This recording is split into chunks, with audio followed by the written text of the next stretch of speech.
தமிழர்களே, நீங்கள் என்னை கடலில் தூக்கி எறிந்தாலும் கட்டுமரமாகத்தான் மிதப்பேன். அதில் ஏறி நீங்கள் பயணம் செய்யலாம். கவிழ்ந்து விட மாட்டேன்.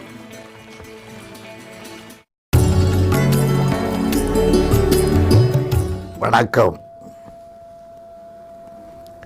திராவிட முன்னேற்றக் கழகத்தின் தலைவர், தென்னகத்தின் கதிரவன்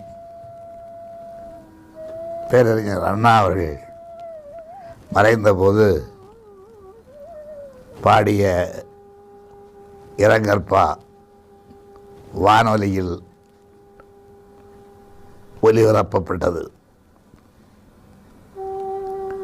பூவிதழின் மென்மையினும் மென்மையான புனித உள்ளம், அன்பு உள்ளம்,